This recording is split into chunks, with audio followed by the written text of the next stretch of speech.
Barka da huta. Barka ka dai. Yawwa. A matsayinka na darakta a masana'antar shirya fina-finai, me za ka iya cewa wani abu da yake ta faruwa yanzu a cikin industry tsakanin maza da matan nan? Kowane muna je suna ta famar rikici. To, assalamu alaikum wa rahmatullahi ta'ala wa barakatuh.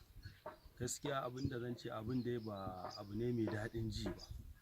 A yanda Allah ya albarkaci wannan masana'anta tun ana jin ta Afirka, yau ta zama duk duniya ma fim ɗin Hausa ba inda bai shiga ba. Don haka zan iya cewa wannan abun kunya ne, abun turne. Sai dai ni kiran da zan yi ga wanda suke su ne manya, ake ganin masu tsawatarwa ne kuma abin yana faruwa a kansu. Bai kamata ba a matsayinsu na manya. Musamman Ali, kai ɗin nan Allah ya yi maka baiwa ta ɗaukaka kuma kai ne uba a tafiyan nan. Ya kamata a ce duk abin da za ka yi ka ringa yin haƙuri. Iyakacin haƙuri, duk abin da haƙuri bai baka ba, rashinsa ba zai baka ba. Musamman shi kuma Adamu, wanda kai ma jigo ne a cikin wannan tafiyar. Mutane da dama suna ganin ku biyun nan kun isa duk wata matsala ku ɗinke ta a cikin wannan tafiyar da ake ta Kannywood. To bai kamata ba irin wannan al'amari. Yau gashi abincin ya kai a kan ku, ya bar kan guda kuma ya tafi kan yan mata. Su ma mata gashi sai. Don haka ni wannan abu a matsayina na darakta ban ji daɗin sa ba.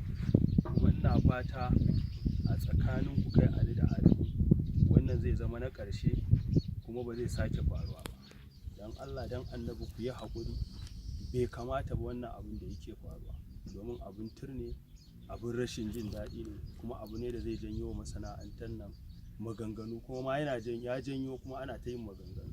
To yanzu darakta, kuma tafiya kotu da suka yi, Ali ya tafi kotu, me za ka iya cewa a kai? Amal ita ma ta tafi kotu, me za ka iya cewa a kai? To shi ka san kotu uwar kowa ce.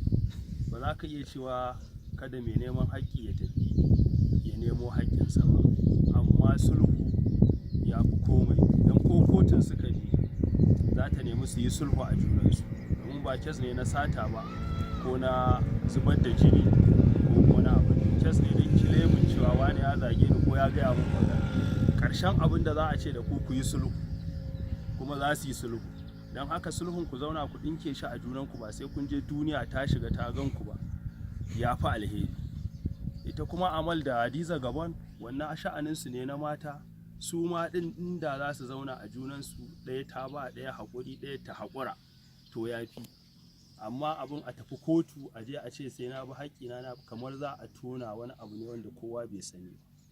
Da haka ni abin da nake ba su shawara, a yi haƙuri, a yi sulhu, a zauna lafiya. Duk 'yan masana'antar nan ne. Wannan ni shi ne abin da nake gani zai fiye mana alheri. To Allah ya ba mu sa'a.